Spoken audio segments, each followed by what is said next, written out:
on m'a fouetté. Au moins c'est 100 coups le jour là. Mes fesses étaient comme ça là, enflées. Quand tu touchais mes fesses, il y avait les bosses partout. Mais j'avais pitié de moi le jour là.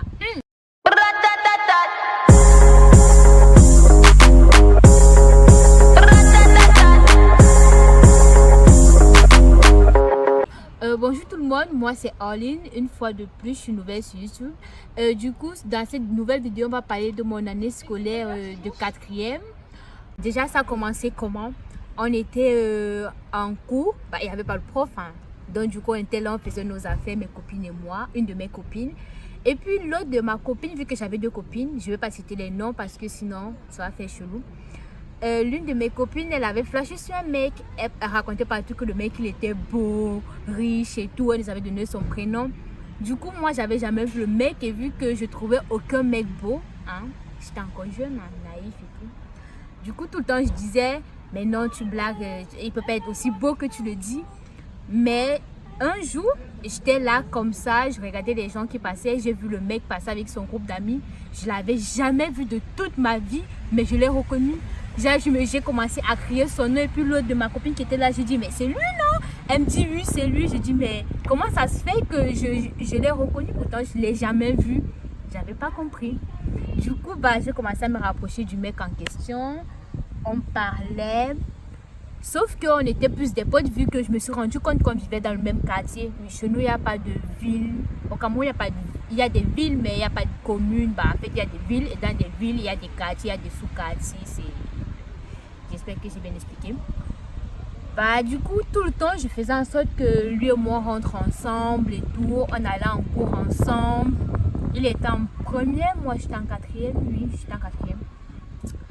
Après, il m'a présenté à son petit frère. Vu que pour faire les grandes, en fait, eux, ils étaient libres chez eux. Ils pouvaient sortir comme ils voulaient. Ils pouvaient décider d'aller en cours ou pas aller en cours.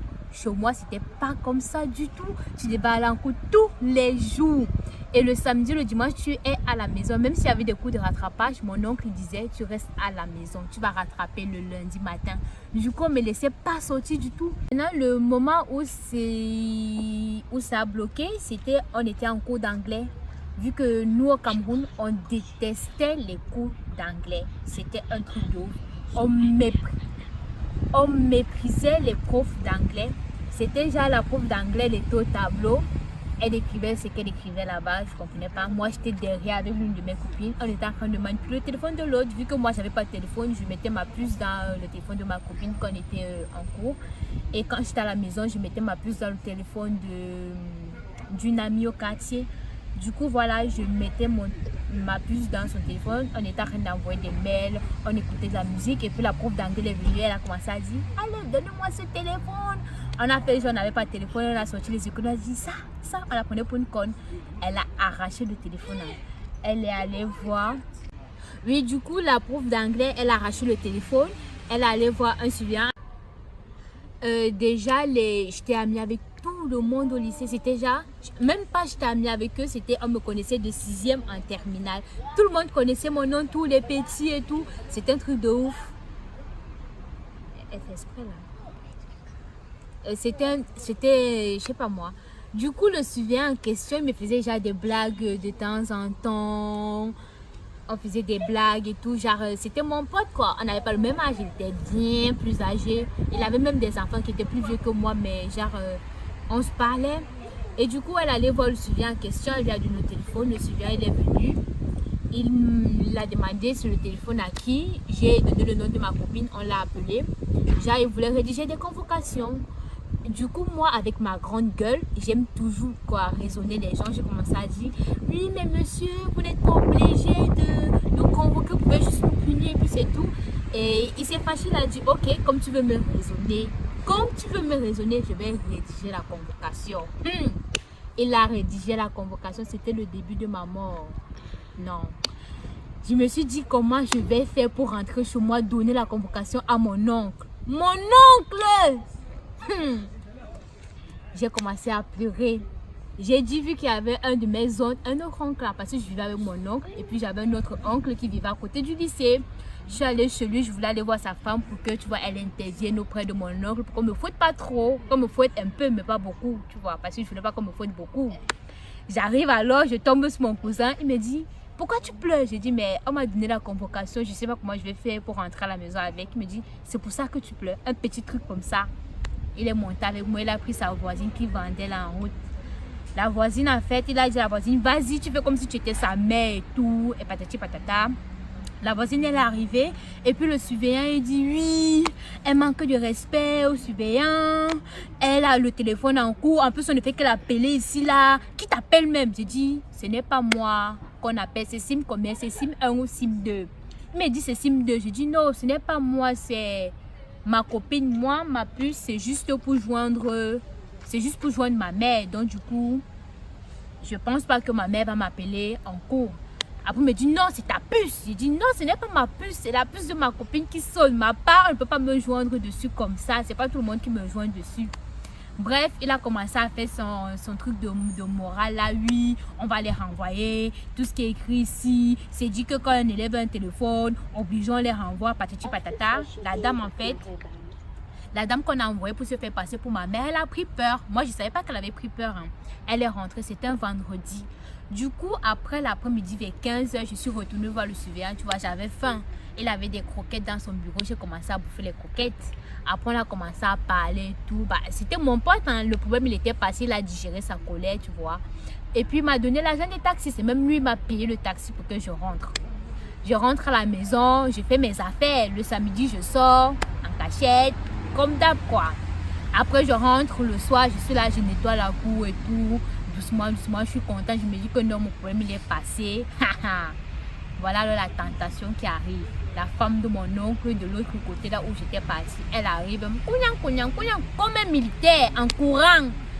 Elle vient raconter à la femme de l'autre, la femme de mon oncle qui est à la maison que est-ce que tu sais qu'on a donné la convocation à ta fille aujourd'hui? J'ai dit que voilà, c'est la sorcellerie. Elle dit que quoi? En plus, la femme de mon oncle en question, elle était enceinte. Hé! Qu'est-ce qu'elle ne m'a pas fait? On m'a demandé de mettre les mains en bas, les pieds en l'air, collés au mur. Vous connaissez la position là? Je vais chercher, je vais vous mettre une photo en haut, vous allez voir. C'est les mains en bas, les pieds en l'air. Mince! On m'a fouetté le soir là. Mon oncle il est rentré, on avait coupé la lumière après. Mon oncle est rentré, on expliquait le problème à mon oncle et tout. Il a dit, il va pas me fouetter si je dis la vérité. Moi, je faisais genre, ouais. Vu qu'il y avait d'autres problèmes avec ma mère, en fait, l'année là, il y avait des problèmes avec ma mère et tout. On m'a demandé, oui, est-ce que tu as envoyé de l'argent ou pas? J'ai dit non. Ma mère avait dit que même si on te dit, quoi, si on te demande si j'ai envoyé l'argent, tu dis non. Jusqu'à tu coupes même ta main, tu dis non.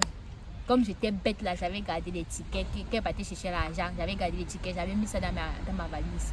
Ma tante allait partir là fouiller mes sacs. Elle est tombée sur quoi? Tous les tickets de transfert d'argent. Hey! Oh! Non, on m'a fouetté. J'ai d'abord planté les choux. Non, quand c'est quoi planter les choux? C'est genre tu mets un doigt au sol, un pied en l'air, une main sur le dos. Tu restes avec le doigt par terre. Ça fait bien mal. On m'a bien fouetté le soir là. Le lendemain, c'était un dimanche. On m'a demandé, ta puce est où? J'ai dit que c'est chez ma copine. On m'a demandé que le reste d'argent est où? J'ai dit que bah, j'ai prêté à ma copine. Mais j'ai dit qu'elle va te rembourser comment? J'ai dit bah, son père c'était au Gabon, c'était au Congo. Et en fait, sa mère n'était pas au courant que son père devait lui envoyer de l'argent. Du coup, ma tante, elle s'est levée, elle allait raconter à la mère de ma copine comment son père va lui envoyer de l'argent et tout. C'est aussi créé des problèmes chez ma copine. Elle le l'a bien fouetté. Elle a commencé à ne plus me parler. On va arriver sur le truc là après. Du coup, bah, on est allé chez ma copine. En fait, j'avais ma puce moi. Non, mais ça, ils sont pas au courant. Je sens que quand ils vont regarder la vidéo, si on va encore me fouetter parce que tout ce que j'ai raconté, ils sont pas au courant. Ils sont au courant de la moitié de la vérité.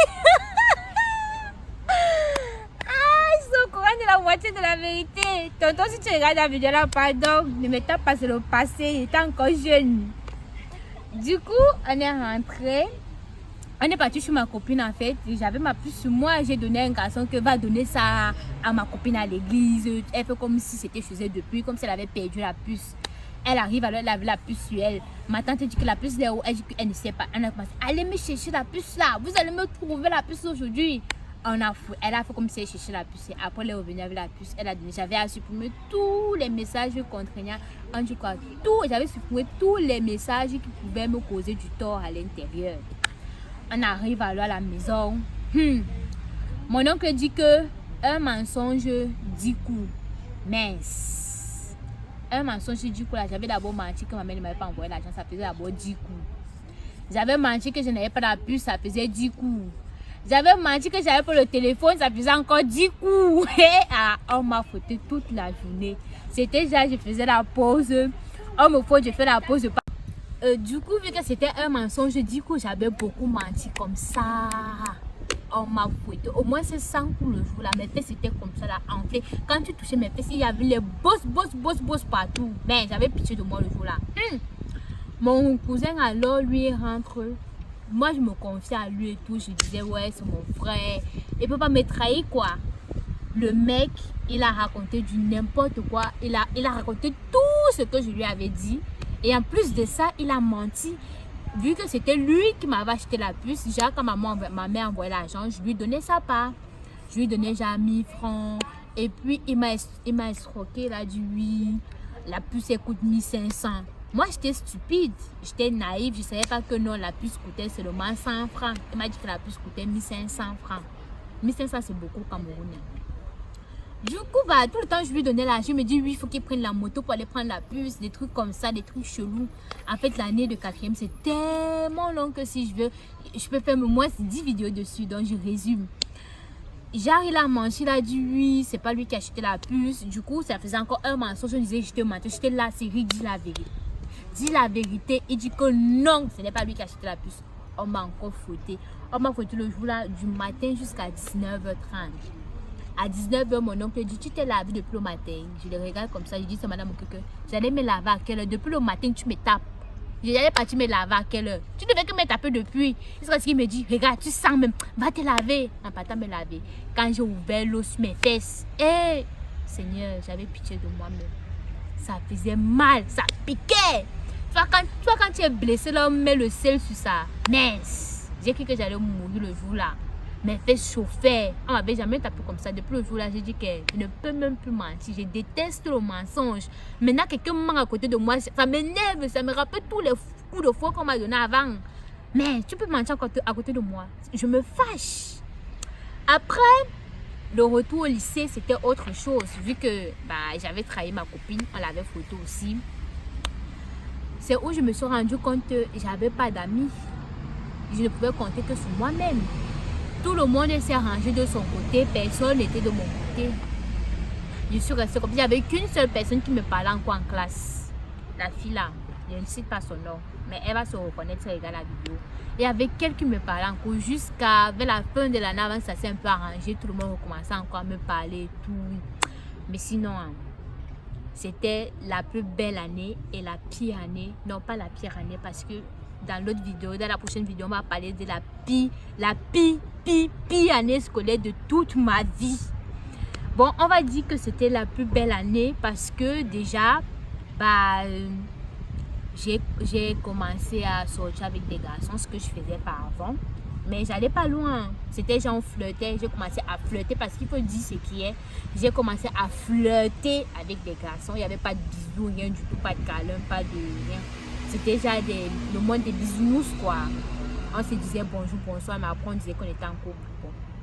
C'est pas ici comme ici, les petits enfants ils se font des bisous en route, n'importe comment. Chez moi, il n'y avait pas ça. Hein. Tu fais un bisou, on te tape. Bref. Du coup, voilà, j'ai commencé à flirter avec les garçons. Hein. J'ai commencé à être un peu célèbre au lycée. Tout le monde me connaissait un peu de partout. J'ai connu c'était quoi avoir un téléphone, ce que je ne connaissais pas avant. J'ai une puce. J'ai connu le mensonge, ce que je ne connaissais pas avant. J'ai connu quoi d'autre? Ce que c'était que la vraie amitié, parce que les amis que je pensais c'était mes amis là, après c'était pas mes amis, c'était seulement les copines de viens pas, on s'amuse, après quand ça ndème derrière on te laisse. On dit ndème chez nous c'est genre quand ça, je sais pas comment il avait décrit ça. Quand ça ne va plus, on n'est plus là pour toi, mais quand c'est encore chaud, quand c'est frais, quand vous vous amusez, oui, elles sont là, vous vous amusez ensemble, mais après, quand il y a des problèmes, il n'y a plus personne. Ouais, j'ai découvert ça aussi. J'ai découvert beaucoup de trucs. Hein. C'était une très belle année. J'ai adoré mon année de 4e, malgré les coups de fouet, les disputes, les injures. Mais sinon, c'était une belle année. Regardez la vidéo, n'hésitez pas à vous abonner si vous avez aimé, à liker et à commenter. Et je vous dis à la prochaine. Je vous fais plein de bisous.